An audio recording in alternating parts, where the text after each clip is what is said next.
बारेमा हामीले सिक्यौँ। यो नक्साहरू पनि हामीले तपाईँलाई देखाएका थियौँ, तपाईँले हेर्नुभयो होला है, के हो भन्ने कुरालाई हामीले त्यति बेला पनि सिक्यौँ है। अनि कसरी चाहिँ त्यो कुरामा मान्छे संलग्न हुन्छ भन्दाखेरि चाहिँ उनीहरूले दिएको इन्भिटेसनमा उनीहरूसँग खानु थाल्दा, उनीहरूको अगाडि निहुरन थाल्दा अनि सामाजिक संलग्नताबाट त्यसले सुकोत बेनोटको लागि मान्छेको जीवनमा ढोकाहरूलाई खोलिदिन्छ भन्ने कुरालाई हामीले अलरेडी हेऱ्यौँ। अनि त्यसको बादमा हामीले नेर्गालको बारेमा हेऱ्यौँ है। नेर्गाल भनेको चाहिँ हिरो एकदमै कुनै कुरालाई एकदमै हिरो नाइके बनाइहाल्ने एटिट्युड हाम्रोमा भएको, कुनै कुरालाई एकदमै हिरो बनाएर पुज्ने त्यति बेला पनि नेर्गाल थियो। अनि नेर्गालले चाहिँ के गर्थ्यो भन्दाखेरि चाहिँ उनीहरूको लागि एउटा चिफ डेइटी थियो। र आज नेर्गालहरू कसरी विभिन्न किसिमको कुराहरूमा, विभिन्न किसिमको आजको दिनमा चलिरहेको भिडियो गेम्सहरूमा, नानीहरूले हेर्ने एनिमेसन्सहरूमा नेर्गाललाई प्रमोट गरिरहेको छ। सो यो नेर्गाल चाहिँ यस्तो हुन्छ। सो इभन आजको दिनको ब्रान्डिङहरूमा पनि हामीले नेर्गाल यस्तो थियो, तर आजको दिनमा नेर्गाल यसरी प्रस्तुत गरेको छ। सो यो सबै यो कार्टुन क्यारेक्टर्सहरू जो मान्छेहरूले केही पनि सम्झिँदैन, तर त्यो चाहिँ वास्तवमा एउटा यस्तो देवता उनीहरूले मानिलिन्थ्यो जसलाई चाहिँ एउटा डिस्ट्रोयर पनि भनिन्थ्यो।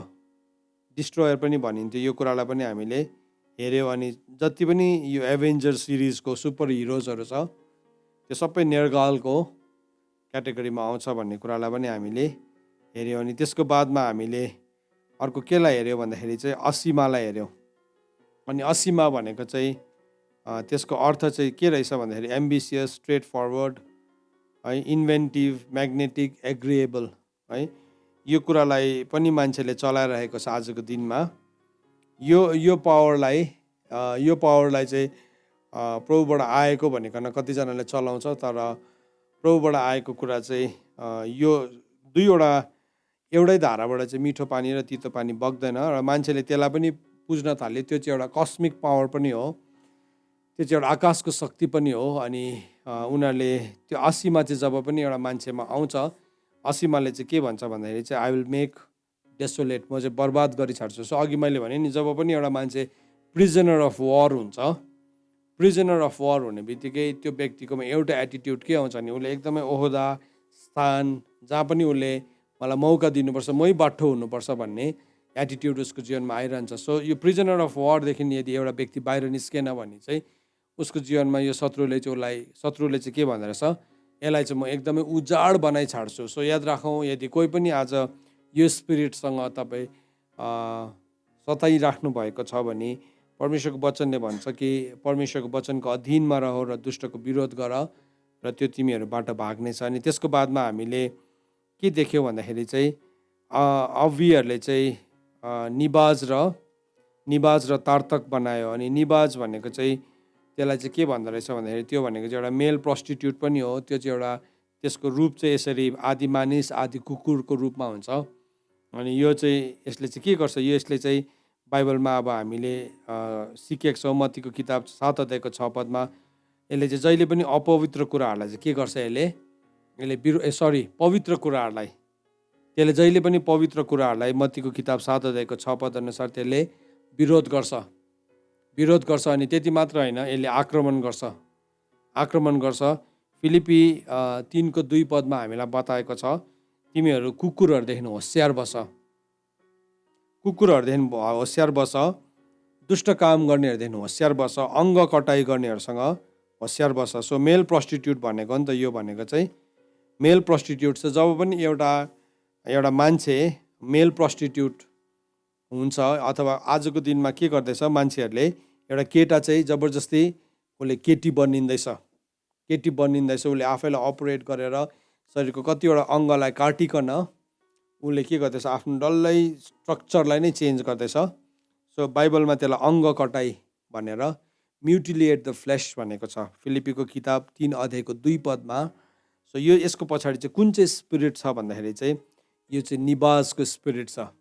सो परमेश्वरको वचनले चाहिँ हामीलाई हरेक एभ्री इन्फर्मेसन प्रभुले हामीलाई दिनुहुन्छ है, त्यो इन्फर्मेसन हामीलाई दिनुहुन्छ। अनि त्यसको बादमा हामीले अर्को स्पिरिटलाई हेऱ्यौँ, तार्तक भन्ने स्पिरिटलाई हेऱ्यौँ है।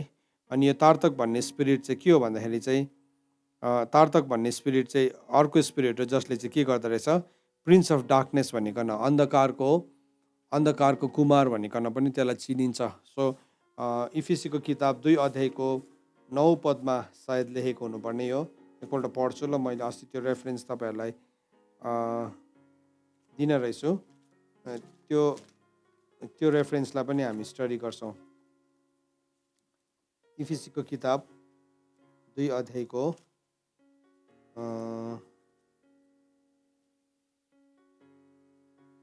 इफिसीको किताब नै हजुर 8 मा हो, सरी इफिसीको किताब 5 अध्यायको 8 पदमा त्यहाँ के भनेर लेखेको छ नि, होइन यो होइन, प्रिन्स अफ द डार्कनेस भनेको छ, पावर अफ डार्कनेस भनेको छ। सो त्यहाँ के भनेको छ भन्दाखेरि चाहिँ यहाँ सरी 2 को कतिमा रहेछ भन्दाखेरि चाहिँ 2 को 3 र 3 मा रहेछ, जसमा यस संसारको रीति अनुसार आकाशको शक्तिको मालिक अनुसार अनआज्ञाकारिताको सन्तानमा काम गर्ने आत्मा अनुसार तिमीहरू अघि एकपल्ट चल्दथ्यो। यो चाहिँ इफिसीको किताब 2 अध्यायको 2 र 3 पदमा लेखेको छ है, 2 पदमा विशेष गरिकन। सो यसलाई प्रिन्स अफ डार्कनेस पनि, अन्धकारको कुमार पनि भनिकन चिनिन्छ। इफिसीको किताब 5 अध्यायको 8 पदमा पनि लेखेको छ, तिमी आफै नै एक समयमा अन्धकार थियौ भनेर परमेश्वरको वचनमा लेखेको छ। सो यहाँ मैले लेखेको रहेछु, इफिसीको किताब 2 अध्यायको 1 देखि 3 पदसम्म पनि लेखेको छ, तिमीहरू चाहिँ तिमीहरूको पापमा मरेका थियौ पापमा, अनि एकपल्ट चाहिँ तिमीहरू यो संसारकै कोर्स अनुसार, संसारकै रीति अनुसार चल्दथ्यौ, अनि आकाशको अन्धकारको शक्ति अनुसार तिमीहरूले चल्दथ्यो, जो चाहिँ यति बेला अनआज्ञाकारिताको सन्तानहरूमाथि काम गर्छ। सो यो जुन चाहिँ तार्तक छ, यो तार्तकले चाहिँ अनआज्ञाकारिताको सन्तान छ, जुन चाहिँ मान्छे डिसओबिडियन्ट छ, एकदमै स्टबन छ, एकदमै यसको आदि अनुहार चाहिँ एउटा गधाको छ, अनि गधा जस्तै अट्टेरी र आदि चाहिँ मान्छे छ।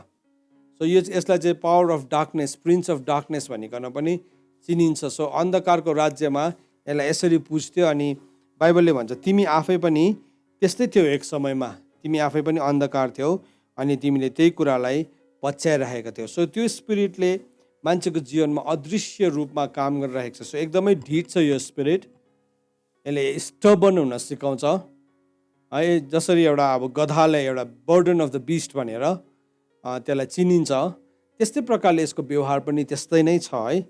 तर हामीले अस्ति यो पनि सिक्दै थियौँ कि हामी चाहिँ प्रभुलाई बोक्ने गधाहरू बनिनुपर्छ भनेर। सो आज हामी यो 5th पोइन्टमा आउँदैछौँ, त्यसलाई चाहिँ सेप हार्वाइट्सहरूले चाहिँ यो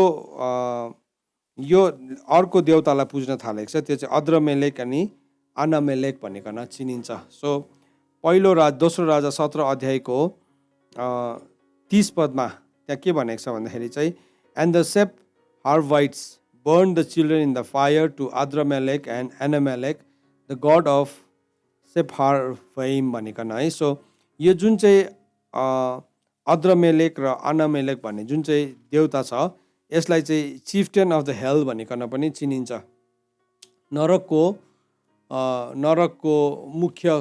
मुख्य के भन्नु अब कप्तान भनिकन पनि त्यसलाई चिनिन्छ। अनि यो चाहिँ एउटा केसको प्रतीक थियो भन्दाखेरि चाहिँ यो चाहिँ एउटा सूर्य देवताको एउटा प्रतीक थियो, जसले चाहिँ आफ्नो नानीहरूलाई सेक्रिफिसियल अफरिङमा जलाएर मारिदिन्थ्यो। यो एउटा डरलाग्दो यिनीहरूको प्रथा चाहिँ यस्तो डरलाग्दो थियो कि बाइबलमा हामी दोस्रो राजा 3 अध्यायको 26 देखि लिएर 27 पद यो घटनालाई हामी अलिकति पढौँ ल। दोस्रो राजा 3 अध्यायको 26 देखि लिएर 27 पद।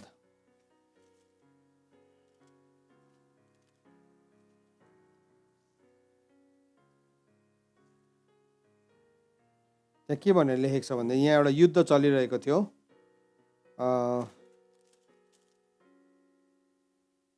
ओके 21 देखि नै पढ्छु म। यसै बिचमा राजाहरू उनीहरूको विरुद्ध लडाइँ गर्न आएका छन् भन्ने कुरा सबै मोआबीहरूले सुने र हात हतियार चलाउन सक्ने जवान र वृद्ध हरेक मानिसलाई आह्वान भयो। तिनीहरू युद्धको निम्ति सिमानामा पठाए। जब तिनीहरू भोलिपल्ट बिहान उठे तब घामको टक पानीमा पर्यो र मोआबीहरूले तिनीहरूको सामनेको पानीलाई रगत जस्तै रातो देखे र कराएर भने, यो रगत हो। राजाहरू झगडा गरेर एकअर्कालाई आक्रमण गरे होलान्। अब हे मोआबी हो, लुट्नलाई जाऊ। जब तिनीहरू इजरायलीहरूको छाउनीमा आए तब इजरायलीहरू निस्केर आए र मोआबीहरूलाई आक्रमण गरेर तिनीहरूलाई खेदेर भगाए र यसरी नाश गर्दै इजरायलीहरू मोआबीहरूको देशमा पसे। तिनीहरूले सहरलाई ध्वंस विध्वंस पारे औ असल जमिन हरेक मानिसले एउटा एउटा ढुङ्गा फ्याँकेर जमिनमा जताततै ढुङ्गाले भरिदिए। तिनीहरूले पानीका सब मूललाई थुनिदिए। तिनीहरूले सबै असल रुखहरू काटेर ढालिदिए औ किर हेरेसेतमा मात्र घरहरू बाँकी राखेर तिनीहरूले मोआबलाई लुटपिट गरे औ त्यस सहरलाई पनि घुइँत्रो हान्नेले घेरेर आक्रमण गरे। अब 26 पद हेर्नुहोस् है। जब मोआबको राजाले अब लडाइँमा हार्ने रहेछु भनी देखे तब हतियारले सुसज्जित भएका 700 मानिसहरूलाई आरामका राजा कहाँ छिरिजानलाई तिनी लगे। तर यस प्रयासमा तिनीहरू सफल भएनन्। तब तिनले आफ्नो जेठा छोरा युवराजलाई सहरको पर्खालमा होम बलि चढाए। यो दृश्य देखेर इजरायलीहरू यस्तो अवाक भयो कि तिनीहरू छाउनी उठाएर आफ्नो देशमा फर्के। यो यिनीहरूको नि यो जुन चाहिँ यो मानिसहरूले अद्रमेलेक मानिसहरूले जुन यो सेफहार्विमका मानिसहरूले जुन काम गर्थे, यस्तो भयङ्कर यिनीहरूले त्यो डिमोनिक फोर्सेसहरूलाई चलाउँथ्यो। के गर्थ्यो भने नि उनीहरूले लडाइँ हार्यो भने चाहिँ आफ्नै एउटा राजाले आफ्नै छोरा युवराजलाई पनि आइकन मारिदिनु केही जस्तो पनि मान्दैन थियो। अनि यो लडाइँ चाहिँ यस्तो घनघोर भयो, बाइबलले भन्दैछ कि त्यो लडाइँ जित्न नसकेको देखेर चाहिँ त्यो मोआबको राजाले के गर्यो, आफ्नै छोरालाई ल्यायो अनि पर्खालमा बलिदान गरिदियो। अनि त्यो बलिदानले चाहिँ एउटा यस्तो डिमोनिक कुरालाई खोल्यो त्यो ठाउँमा। सुन्नुहोस्, यस्तो डिमोनिक कुरालाई खोल्यो जुन चाहिँ कुराले गर्दाखेरि चाहिँ मानिसहरूले चाहिँ आफ्नो छाउनीलाई नै उठाएर फर्क्यो। अब यो चाहिँ नि 5th इन द रो छ। हामीले हेऱ्यौँ भने स्पिरिचुअल वारफेयरमा हामीले हेऱ्यौँ भने यसलाई के भनेको छ भने नि spiritual forces of evil in the heavenly places, स्वर्गीय स्थानमा भएका दुष्ट्याइका आत्मिक सेनाहरू।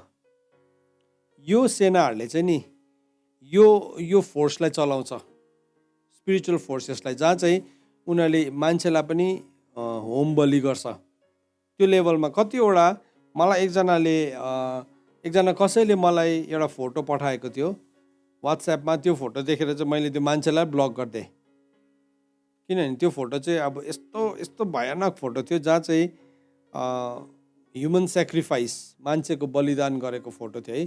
मान्छेको बलिदान गरेर चाहिँ त्यहाँ पूजा गर्दै गरेको नक्सा। अनि त्यो चाहिँ अब मलाई चाहिँ लाग्यो फोटोसप गरेर पठाएको रहेछ भनेर। अन्त मैले त्यो मान्छेलाई पनि ब्लक गरिदिएँ, किनभने अब हामी प्रार्थना गर्ने व्यक्ति हो भन्दैमा हामीले त्यस्तो सेयर गर्नु त मिल्दैन पनि, राम्रो पनि होइन। त्यस्तो सेयर गर्दाखेरि चाहिँ म छक्कै परेँ। अनि मैले त्यो मान्छेलाई ब्लक गरेँ, किन अगाडिबाट पनि उसले थुप्रो यस्तो मेसेजेसहरू पठाउँथ्यो जो अलिकति फिल्दी थियो। अनि उसको बात गर्ने तरिका एकदमै फोरी खालको थियो। अनि मैले ब्लक गरिदिएँ। कतिजना त्यस्तै व्यक्तिहरू हुन्छ, त्यस्तोलाई चाहिँ म सिम्पल, मेरो तरिका चाहिँ यही छ, मेरो फोनमा ब्लक भन्ने अप्सन छ, सबैकोमै छ, म ब्लक गरिदिन्छु। किनभने त्यो फोरी कुरा गर्नु अनि त्यो घिनलाग्दो कुरा गर्नु हामी बसेको होइनौँ है। त्यहाँ हामीले फ्लड गर्नुलाई बसेको होइन सेवकहरू, तर यो सेवकाई गर्नलाई बसेको हो नि त। सो यो स्पिरिचुअल वारफेयर चाहिँ यस्तो छ। यो स्पिरिचुअल वारफेयरमा चाहिँ उनीहरूले त्यो फोर्सेसहरूलाई पनि चलाउँछ, त्यो फोर्सेसहरू पनि चलाउँछ। सो स्पिरिचुअल वारफेयर हुँदै गर्दाखेरि चाहिँ यो मोआबको राजाले चाहिँ के गर्यो, आफ्नै छोरालाई ल्याइकन बलिदान गर्यो। अनि बाइबलमा नि हामी यस्तो थुप्रो घटनालाई भेटाउँछौँ जहाँ चाहिँ त्यस्तो भएको छ। जस्तो कि उदाहरणको लागि दोस्रो राजा 19:37 पद, दोस्रो राजा 19:37 पदमा हामी एउटा घटनालाई भेटाउँछौँ। यो सन्हेरीबलाई उसको छोराहरूले मारेको, उसको छोराहरूले उसको बाउलाई मार्यो भनेको छ है। तर हामी कहाँदेखि पढ्छौँ भने नि 35देखि पढ्छौँ, दोस्रो राजा 19को 35देखि। सो यो स्पिरिचुअल वारफेयर चाहिँ कतिको सिरियस हो भन्ने कुरा चाहिँ नि यहाँबाट पनि प्रुफ भेटाउँछौँ। यहाँबाट पनि हामी प्रुफ भेटाउँछौँ आजको दिनमा पनि यो एउटा सिरियस वारफेयर हो, यो सिरियस ब्याटल हो। अनि यसको बारेमा म तपाईँलाई अझै बताउँछु अहिले। त्यस रात परमप्रभुको दूत निस्केर असुरको छाउनीमा 1,85,000 मानिसहरू मारे। अब बिहानी हुँदा तिनीहरू मरेका भेटाए। यसैले असुरका राजा सनहेरिब आफ्नो छाउनी उठाएर निनवेमा गई बस्न लागे। एक दिन जब तिनी आफ्नो देवता निस्रोकको मन्दिरमा पूजा गरिरहेका थिए, तब तिनका छोराहरू अद्रमेलेक र सेरेसेरले तिनको हत्या गरेर तिनलाई तिनीहरू अरारत देशमा भागे। तिनीपछि तिनका छोरा एसर हद्दोन राजा भए। यो घटना पढ्दै गर्दाखेरि चाहिँ म छक्कै पर्थेँ, किन चाहिँ यो दुईजना छोराहरूले चाहिँ आफ्नो बाउलाई मार्यो भनेर चाहिँ किन चाहिँ मारेको रहेछ भन्दाखेरि चाहिँ त्यो यदि यो छोराहरूले चाहिँ नि आफ्नो बाउलाई त्यहाँ नमारेको भए, यो अब असुरहरूको मोआबीहरूको चाहिँ त्यस्तो सिस्टम थिएछ, यदि नमारेको भए चाहिँ बाउले चाहिँ उनीहरूको अब फेरि त्यो शक्तिलाई रिगेन गर्नको लागि चाहिँ आफ्नै छोराहरूलाई बलिदान गर्ने प्लान बनाइसकेको थिएछ। यो चाहिँ तपाईँले इतिहासमा भेटाउनुहुन्छ है। तपाईँले यो असुरको र मोआबीहरूको इतिहासमा भेटाउनु भने चाहिँ एभ्री टाइम उनीहरूले के गरेको छ, आफ्नो छोराछोरीलाई बलिदान गरेको छ। भजन सङ्ग्रह 106मा गएर हेऱ्यो भने बाइबलमा हामीलाई बताएको छ, इजरायलीहरूले पनि त्यो कुरालाई सिक्यो, आफ्नो छोरालाई बलिदान गर्ने। अनि इजरायलको राजा मनस्सेले गरेको छ यो कुरा। सुन्नुहोस् है, मैले तपाईँलाई त्यत्तिकै भनेको होइन, मनस्सेले गरेको छ, यो आफ्नै छोरालाई बलिदान गरेको छ लडाइँमा हार्दाखेरि। सो यो प्रथा इजरायलीहरूले पनि सिक्दै थियो। अनि त्यो एउटा यस्तो रिचुअल हो। अनि आजको दिनमा जब पनि मान्छेहरूले एउटा प्राणलाई सौदा गर्दैछ, अहिले जुन प्रिन्सिपालिटीले संसारलाई रुल गरिरहेको छ, जुन चाहिँ प्रिन्सिपालिटीले, अस्ति हामीले के देख्दै थियौँ भन्दाखेरि चाहिँ ड्यानियलको त्यो नबुकदनेसरको मूर्तिमा त्यो नक्सा छ भने भाइ एकैछिन डिस्प्ले गरिदिनुहोस्। नबुकदनेसरले देखेको त्यो मूर्तिमा 5वटा किङडम्सहरू, 5वटा राज्यहरू हामीले देखेका छौँ। अनि त्यो 5वटा राज्य चाहिँ कस्तो कस्तो थियो भन्दाखेरि चाहिँ त्यो एउटा नबुकदनेसर राजाको थियो, त्यहाँदेखि पर्सियाको थियो, त्यहाँदेखि त्यसरी नै ग्रिसको थियो, त्यहाँदेखि लास्टको किङडम चाहिँ रोम थियो। अनि रोमको बादमा लास्टमा 5मा आउने किङडम चाहिँ मिक्स्ड किङडम थियो। आज संसारमा नि यति बिघ्न मान्छेहरू हराउँदैछ। मैले अस्ति एउटा डकुमेन्ट्री हेर्दै थिएँ। अमेरिकामा मात्रै 1 वर्षमा 3 लाख मान्छे हराए। त्यस्तो विकसित देशमा 3 लाख जिउँदै मानिसहरू हरायो। अनि कहाँ हरायो उनीहरूको ट्रेस पनि भेटाउन सकेन। कहाँ हरायो अचानक हरायो। हस्पिटलबाट नानीहरू हराउँछ। हाम्रो यतातिर त हामी साह्रै याद गर्दैन यो कुरालाई, तर अचानक हराउँछ। कहाँ हराउँछ थाहै पाउँदैन। त्यो चाहिँ वास्तवमा त्यसको पछाडि एउटा फोर्स छ, एउटा यस्तो अनसिन फोर्स छ, जुन चाहिँ फोर्सले चाहिँ यसरी हामीले प्रार्थना गर्दैछौँ नि, यसरी हामीले यो प्रार्थनाको कुरालाई हामीले मतलब एउटा युद्ध गर्दैछौँ।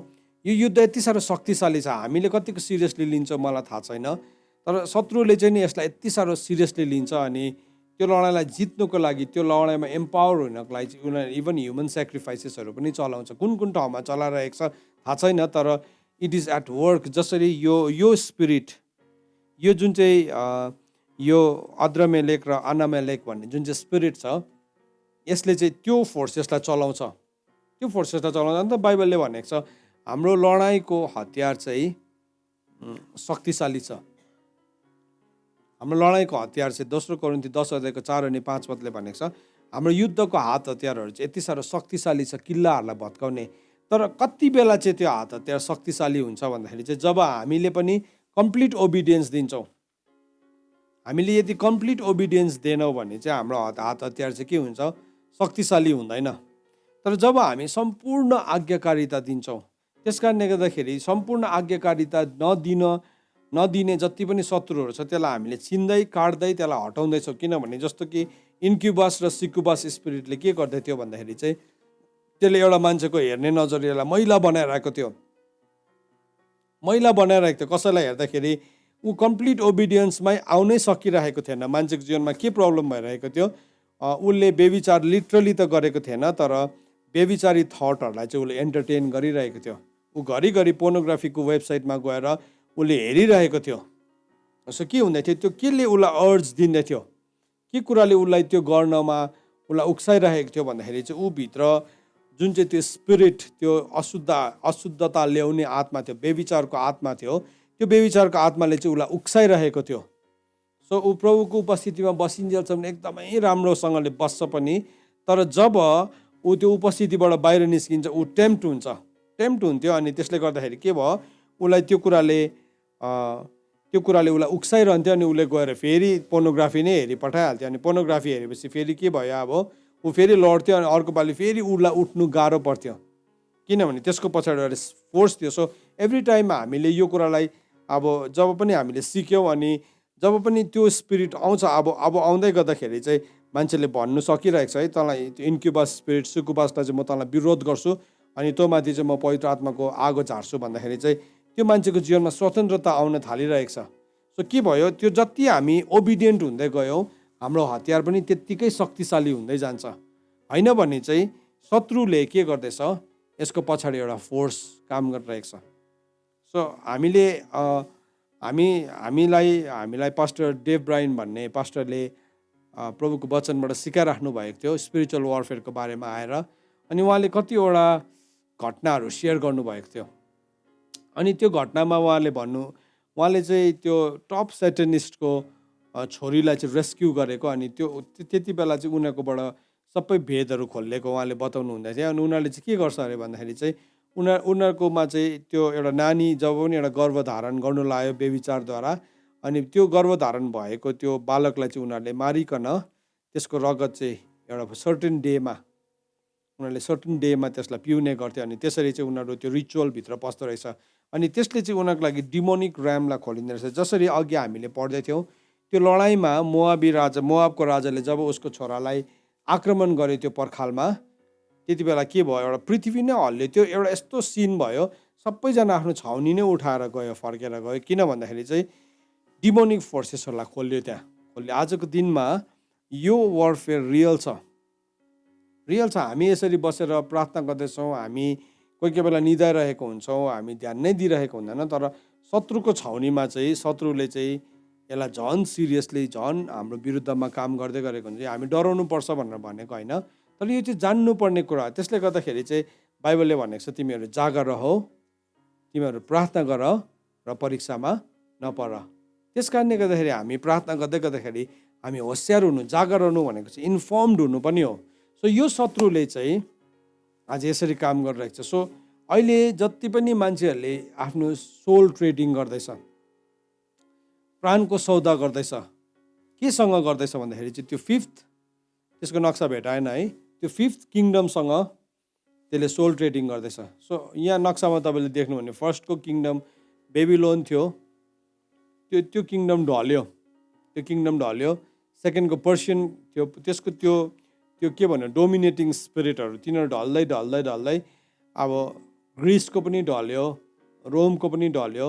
अनि त्यसको बादमा डिभाइडेड किङडम। आज डिभाइडेड किङडमको पछाडि पनि एउटा ठुलो फोर्स छ, जुन चाहिँ फोर्सले चाहिँ यो सेप्रोभाइटको स्पिरिटलाई चलाइरहेको छ।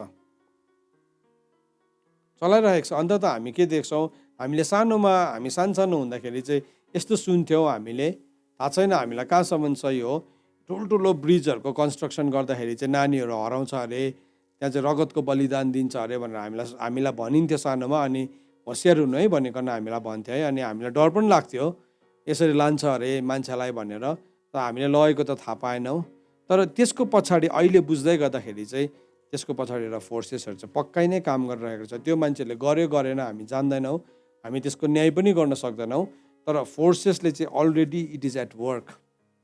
त्यो अन्धकारको कार्य चाहिँ अझै पनि भइरहेको छ। सो तपाईँ र मेरो काम चाहिँ जब हामी आज यसरी प्रार्थना गर्छौँ, हाम्रो शत्रुलाई चिनौँ। दोस्रो कोरिन्थी 10:4 अनि 5 पदले भन्छ कि तपाईँ र मेरो लडाइँको हतियार चाहिँ शक्तिशाली छ, त्यसले चाहिँ किल्लालाई भत्काउँछ अनि परमेश्वरको अगाडि पनि शक्तिशाली छ। तर कति बेला चाहिँ त्यो शक्तिशाली हुन्छ भन्दाखेरि चाहिँ जब हामी कम्प्लिट ओबिडियन्समा आउँछौँ, सम्पूर्ण आज्ञाकारितामा आउँछौँ। हामीले जब नि इजरायलीहरूको लडाइँलाई देख्छौँ, पहिलाको लडाइँ पलिस्तीहरूसँग, जति बेला एली पुजारी चाहिँ सिलोको पुजारी थियो, त्यति बेला उनीहरू लडाइँमा जाँदै गर्दाखेरि चाहिँ उनीहरू जब पनि लडाइँ हार्थ्यो, त्यति बेला उनीहरूले के लिएर आउँथ्यो? करारको सन्दुकलाई लिएर आउँथ्यो। अनि जब पनि करारको सन्दुकलाई लिएर आउँथ्यो, उनीहरूले त्यो लडाइँलाई जित्थ्यो किनभने प्रभुको प्रेजेन्स आउँथ्यो त्यहाँ। तर जब एली पुजारीको छोराहरूको समय आयो, त्यति बेला के भयो भन्दाखेरि चाहिँ उनीहरूले त व्यभिचार गरिरहेको थियो, उनीहरूले त छाउनीमा व्यभिचार गरिरहेको थियो, परमेश्वरको कुरासँग खेलाइची गरिरहेको थियो। तर लडाइँ पनि खोल्यो यतापट्टि। लडाइँ साँच्चीकै हो, आज खोल्लेन भने पनि भोलि खोलिन्छ। अनि उनीहरूलाई चाहिँ के थाहा थियो भन्दाखेरि चाहिँ त्यो लडाइँ हार्यो भने चाहिँ के गर्नुपर्छ? करारको सन्दुकलाई लडाइँको छाउनीमा ल्याउनुपर्छ। अन्त उनीहरूको जीवनमा पाप थियो, उनीहरूको जीवनमा व्यभिचार थियो, उनीहरूले सम्झौता गरिरहेको थियो, इन्कुबास सिकुबाससँग गरिरहेको थियो। उनीहरूको सिट अफ एपिटाइटलाई उनीहरूले मतलब शैतानलाई समर्पण गरिसकेको थियो। अब त्यहाँदेखि चाहिँ उनीहरू जब लडाइँमा गयो, हार्नु थाल्यो लडाइँ। सो पाप, हाम्रो जीवनमा पाप छ भने चाहिँ नि परमेश्वरले साथ दिनुहुन्न। फेरि हामीलाई हाम्रो हतियारहरू चाहिँ, हाम्रो प्रार्थनाहरू, हाम्रो शब्दहरू चाहिँ के हुन्छ? त्यो चाहिँ घिनलाग्दो हुन्छ होइन। परमेश्वरको वचनले त्यसरी सिकाएको छैन, व्यवस्था नमान्नेको त प्रार्थना पनि घिनलाग्दो हुन्छ भनेको छ। परमेश्वरको व्यवस्थै मान्दैन भने चाहिँ हाम्रो प्रार्थना पनि घिनलाग्दो हुन्छ। हितोपदेश 28:9 लेखेको छ। सो व्यवस्था नमान्नेको त प्रार्थनै त घिनलाग्दो हुन्छ। सो के भयो? अब लडाइँमा गयो, उनीहरूले जित्नु सकेन। जित्नु नसक्दाखेरि उनीहरूले के गर्यो? अब फर्मुला चलाऊ, अब जितको फर्मुला चलाऊ। अनि उनीहरूको लागि चाहिँ त्यो करारको सन्दुक चाहिँ जितको फर्मुला मात्रै थियो। उनीहरूले ल्यायो, जोडसँगले करायो, वाउ भने उतापट्टिको पलिस्तीहरू पनि के भयो? डरसरी भयो उनीहरू कराउँदाखेरि। ला अब यिनीहरूले के चाहिँ ल्याए नि यस्तो भनेकन। तर के भयो? त्यो दिन उनीहरू हार्यो। They lost the battle. उनीहरूको लडाइँको युद्धको हतियारहरू चाहिँ शक्तिशाली थिएन। किन भन्दाखेरि चाहिँ उनीहरूले परमेश्वरको कुरासँग सम्झौता गरिरहेको थियो। आज हाम्रो विरुद्धमा पनि यस्तो फोर्सेसहरू छ। यो चाहिँ सबै स्पिरिचुअल फोर्सेस हो, स्पिरिचुअल फोर्सेस हो। अनि तपाईँ र मेरो काम चाहिँ आजको दिनमा प्रकाशको किताब 12 अध्याय अनुसार चाहिँ 13 अध्याय अनुसार चाहिँ हामी जित्छौँ नै भने चाहिँ थुमाको रगत, थुमाको वचनको साक्षीको कारण र मृत्युसम्म पनि आफ्नो प्राणको माया नगरेको हुनाले। किनभने सम्पूर्ण प्रेमले चाहिँ डरलाई हटाउँछ, किनभने डरको सम्बन्ध चाहिँ मृत्युसँग हुन्छ। सो जो चाहिँ डराउँछ त्यो चाहिँ प्रेममा सिद्ध भएकै हुँदैन भनेको छ। सो हाम्रो जीवनमा डर कति बेला रहन्छ भने नि जब यो सम्झौताहरू छ हाम्रो जीवनमा। अनि यो सम्झौता आएपछि चाहिँ हामी लडाइँ लड्न सक्दैनौँ। हामी हतियार त लान्छौँ, हामी शब्दहरू त बोल्छौँ, ठुल्ठुलो शब्दहरू पनि भन्छौँ, तर केही पनि हुँदैन त्यो शब्दले। तर जब हामी परमेश्वरको वचनलाई मान्छौँ, जब हामी परमेश्वरको वचनको आज्ञाकारितामा आउँछ, त्यही दोस्रो कोरिन्थी 10 अध्यायको 4 अनि 5 हाम्रो लडाइँको हतियार शक्तिशाली छ भन्ने भनेको छ भने चाहिँ 6 पदले भनेको छ। तर जब हाम्रो आज्ञाकारिता चाहिँ पूर्ण हुन्छ, त्यहाँदेखि चाहिँ हामी सबै अनआज्ञाकारितालाई चाहिँ बदला दिन सक्ने हुनेछौँ। सो आज्ञाकारिताको पूर्णतामा हामी आउन जरुरी छ। सो जब हामी कम्प्लिट हुन्छ, आज हामीले नि प्रार्थना गर्दाखेरि हाम्रो लिस्टमा थुप्रो प्रार्थनाहरू छ, थुप्रो प्रार्थना छ। हामी इन्क्युबाससँग पनि डिल गर्छौँ, सुकुबाससँग पनि डिल गर्छौँ, हाम्रो स्पिरिचुअल स्ट्यान्ड पनि लिन्छौँ। फेरि हामीले प्रार्थनाको अर्को नयाँ आयामलाई पनि आज हामीले यहाँ ल्याउँदैछौँ। तर यो प्रार्थनालाई चाहिँ हामी विश्वास गरौँ, यो प्रार्थना अनुसार हामी पश्चाताप गरौँ, यो प्रार्थना अनुसार हाम्रो जीवनलाई हामी सही ढाँचामा ल्याउँ। त्यहाँदेखि चाहिँ हामीले भनेको एक एकवटा कुरा चाहिँ के हुन्छ? त्यो चाहिँ घन जस्तै जान्छ, आगो जस्तै जान्छ। अनि त्यसले चाहिँ के गर्छ? शत्रुको सबै कुरालाई भत्ताबुङ्गै बनाइदिन्छ। जसरी गिदोनको सेनाले के भन्यो? गिदोनको निम्ति अनि परमेश्वरको निम्ति तरवार, जबकि उनीहरूको हातमा तरवार नै थिएन। उनीहरूको हातमा तरवार थिएन। तरवार कहाँ थियो? उनीहरूको मुखमा थियो। सुन्नुहोस् है, तरवार हातमा थिएन, मुखमा थियो। अनि त्यसले गर्दाखेरि तुरै पनि फुक्नु पर्यो। हातमा त उनीहरूको के थियो? एउटा राँको मात्रै थियो। तर परमेश्वरको मुखमा प्रकाशको किताबले भन्छ प्रभुको मुखबाट चाहिँ के निस्केको छ? 2 धारे तरवार निस्केको छ। सो त्यो गिदोनको सेना पनि नि त्यो 2 धारे तरवारको साथमा तयारी भएको थियो। सो जब उनीहरूले भने नि परमेश्वरको निम्ति अनि गिदोनको निम्ति तरवार भन्ने बित्तिकै नि लिटरली स्पिरिचुअल ऱ्याममा, आत्मिकी संसारमा चाहिँ नि उनीहरूको मुखबाट त्यो तरवारहरू जान थाल्यो अनि के भयो शत्रुको छाउनीमाथि प्रहार हुन थाल्यो। त्यस्तै प्रकारले हाम्रो जीवनलाई पनि हामी पूर्ण तयारीको साथमा आज जब हामी घोषणा गर्न थाल्छौँ त्यही शक्ति त्यही सामर्थ्य हाम्रो जीवनबाट निस्कन थाल्छ। सो म तपाईँहरूलाई के भन्न चाहन्छु भने यो फोर्सेसहरू छ हाम्रो विरुद्धमा, यो फोर्सेसहरू छ। यो फोर्सेससँग डराउनुको लागि यो इन्फर्मेसन दिएको होइन, यो यस्तो छ है यसले मार्छ है भनेको होइन, तर यसलाई चाहिँ हामीले कसरी हराउने भन्ने कुरालाई। किनभने अब बुक अफ रेभलेसन च्याप्टर 13 चाहिँ के भनेको छ, शैतान चाहिँ स्वर्गबाट के भएको छ, खसालिएको छ। अब चाहिँ हामी त्यो टाइममा आएको छौँ जहाँ चाहिँ त्यो स्वर्गहरूबाट खसालिने समय आएको छ। सो त्यो खसाल्ने व्यक्तिहरू चाहिँ तपाईँ र म हो। त्यस कारणले गर्दाखेरि हाम्रो जीवन, हाम्रो हृदय, हाम्रो सबै कुरालाई हामी तयारी, हप्ताभरि हामी त्यसको लागि नै तयारी हुन्छ। यो प्रार्थना गर्दाखेरि हामीले अनुभव गरेको छौँ यति बिघ्न भुल्लाउने कुराहरू आएको, यति बिघ्न लट्याउने कुराहरू आएको, अल्मलाउने कुराहरू आएको, एकदमै बेसी निन्द्राले छोपेको। शैतानलाई थाहा छ, किनभने यिनीहरूले कुरा बुझ्यो भने चाहिँ काम बिग्रिन्छ भनेकन। सो भुल्लाएर हुन्छ कि लट्टाएर हुन्छ कि निन्द्रा लगाएर हुन्छ कि के हो, आज तर त्यो स्पिरिट अफ स्लम्बरलाई पनि तपाईँले काट्नुहोस्, निन्द्राको आत्मालाई पनि काट्नुहोस्, वचनलाई बुझ्न नदिने माइन्डलाई ब्लक गर्ने स्पिरिटलाई पनि तपाईँले काट्नुहोस्। मेरो माइन्ड ब्लक भयो भनेर नबस्नुहोस्, काट्नुहोस्। त्यसलाई काट्न सक्ने हतियार परमेश्वरले हामीलाई दिनुभएको छ। तर हामी हाम्रो आज्ञाकारितालाई हामी पूर्ण गरौँ। हामी जब यो हाम्रो आज्ञाकारितालाई पूर्ण गर्छौँ अनि हामी यो हतियारलाई चलाउन थाल्छौँ नि, यो शत्रु हार्छै हार्छ। किनभने जो हामी भित्र हुनुहुन्छ उहाँ संसारमा हुने भन्दा महान हुनुहुन्छ। अनि परमेश्वरले जुन करार अब्राहम, इजाक अनि याकुबसँग बाँध्नु भएको छ, त्यो करार चाहिँ प्रभुले हाम्रो जीवनमा पुरै गर्नुहुन्छ। बाइबलले भनेको छ, नडराऊ, खुब साहसी र बलियो हो। त्यही भने प्रभुले यसोलाई, नडरा, खुब साहसी हो, खुब बलियो हो, अनि परमेश्वरको वचन चाहिँ तेरो मुखबाट कहिले पनि नहटोस्, त्यसबाट त दाहिने देब्रे कहीँ पनि नलाग्नु भनेको। सो आज हामी जस्तै प्रार्थना गर्छौँ, हामी यो कुराहरूलाई पुरा शक्तिको साथ प्रयोग गरौँ। तपाईँहरू सताइराख्नु भएको छ होला कतिजना, नडराउनुहोस्, प्रभुलाई भन्नुहोस्, प्रभु तपाईँको रगतमा आज म मेरो पापलाई धोइ माग्छु, मेरो अपराधलाई धोइ माग्छु। तपाईँको रगतले मलाई धोइदिनुहोस्, मलाई स्याङ्क्टिफाई गरिदिनुहोस् अनि म लडाइँको लागि